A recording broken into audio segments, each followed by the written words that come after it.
Hi everyone, my name is Charlie and today I have my Victober TBR.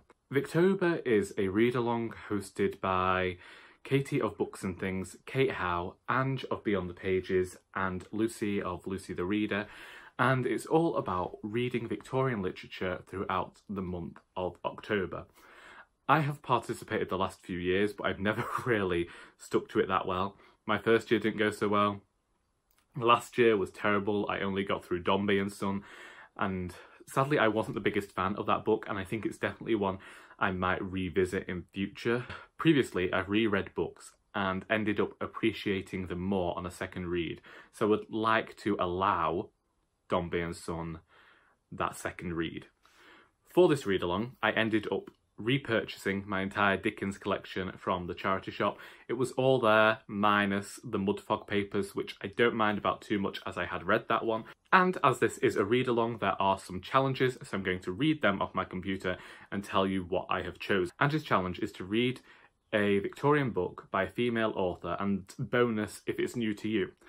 Now, originally I was just going to go with Elizabeth Gaskell because I read Cranford about 2 years ago. I really enjoyed that. And I feel that Elizabeth Gaskell wrote about the North a lot. I'm Northern. I went to Knutsford Library. Some people believe that Knutsford might have been the origin of Cranford. And there's just a lot about the North in there. And as we know, I'm very proud of my Northern heritage. Some would say a bit too much. However, because I have read Cranford and I have downloaded a lot of books off Audible for this read-along, so I do have Elizabeth Gaskell on there. I'm actually going to try and read Middlemarch by George Eliot. By read, I mean listen to it, because I couldn't find a physical copy at the library. If I can, I'm going to read portions and listen to portions. I know that Katie doesn't necessarily like George Eliot. She has given her a good try, but I want to see how I get on with it, and, you know, it's an extremely long book. So it just kind of intimidates me somewhat. 2 is Kate's challenge, and that is to reread a Victorian book. The only book that I could think to reread that was quite short and would make this easier for me was A Christmas Carol by Charles Dickens, but a few months ago, I said how, despite the fact that I have read or listened to Wuthering Heights 4 times since I was at school over the last 10 years, and I've never liked it, I'm going to re-listen to the audiobook. It's read by Patricia Routledge. I think it's a good narration, and I know that I won't like the book. I know this, but I'm going to listen to it again anyway. Next we have Katie's challenge, which is to read a Victorian book under 250 pages and or over 500 pages. And for this I've chosen The Haunted Hotel by Wilkie Collins, and this is for the under 250 pages because this actually has 2 stories in, and the first one's 226 pages. Katie said about how she doesn't read the blurbs on classics because they give away a lot of major plot points. And I tend not to do that because I think they're classics, so there must be a reason they've stood the test of time. A few years ago, when I wanted to read Anna Karenina, I read the introduction to that book, and it ended up spoiling the climax to it. And so the entire time I was reading the book, I could not really care about where any of these characters were going because it was leading to that one major point.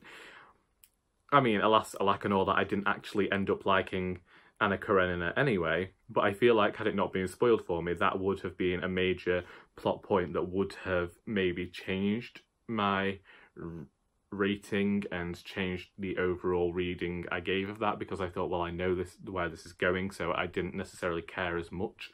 So yes, no idea what this one's about. Now, I'm also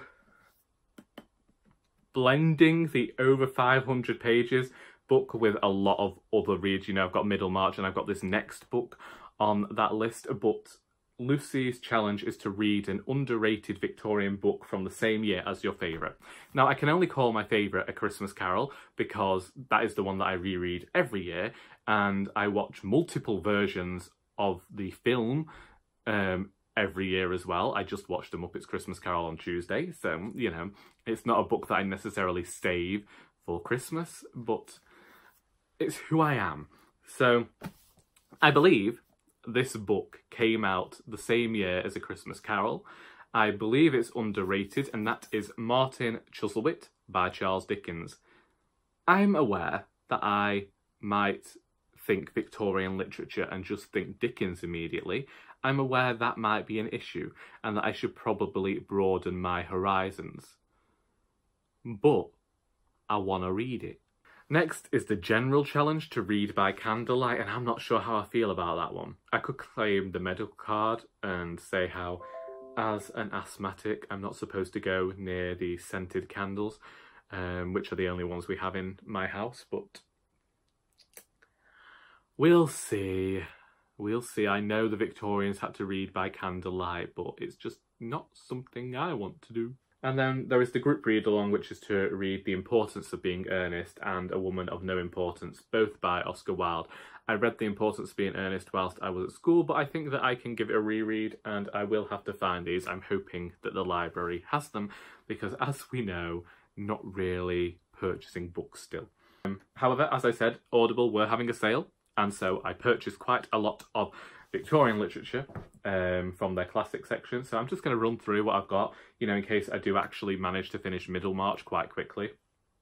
So we have A Tale of Two Cities by Charles Dickens. I also have the physical edition of that, but I think I can't remember who it's narrated by, but I wanted to hear it. Then we have The Moonstone by Wilkie Collins. I no longer have the physical edition of that one because I gave away my copies. It was to do with the print. Anyway, it's a whole other story, so I've downloaded that. I have Far From the Madding Crowd by Thomas Hardy. I know that book. I've read that book. It's one of my favourite Victorian books. If it can count as Victorian, I don't know. I don't care. I like it. Next we have North and South by Elizabeth Gaskell. I probably definitely want to get around to that one this month, as well as Sylvia's Lovers, because was it Kate of Kate Howe mentioned that the town in there is supposed to be Whitby, and we all know Charlie loves Whitby, so. Then I have The Return of the Native by Thomas Hardy, which I didn't know about. Well, I knew about it, but I never really think about it, so I saw it and I thought, well, I'll best get it because I always forget it exists. Then I have The Woman in White, also by Wilkie Collins. Then I got Stephen Fry's Victorian Secrets, just because I thought that'd be a nice thing to listen to if I get fed up of the literature. And somewhere down here, I have Mary Barton, also by Elizabeth Gaskell. I don't think that I'm going to get to all of those books during Victober. I am not really making huge proper TBRs. I'm keeping it, like, honestly, if I just finish Martin Chuzzlewit this month, I'll be happy. If I can get in The Haunted Hotel as well, that'll make me smile. But otherwise, I'm not really fussed as to whether I finish all of the books on this TBR. It's probably not the way to go about it, but I'm not reading that much at the moment. I'm not in a reading slump, it's just a bit of a slog, and I might be doing other things that I can't tell you about in relation to my writing. Anyway, I think I am going to leave that there. It's an exceptionally long TBR. Are you doing Victober? If so, leave me a link to your TBR. Are you excited for Victober? Tell me that as well. Let's all meet in the comments and discuss all of our favourite Victorian things. Anyway, I hope that you got something out of this video besides sheer boredom, as I just gave you a list of books that I'm going to read next month rather than actually explain what any of the books were about. One day I will get better at this, but today is not that day. Anyway, until next time, that is all.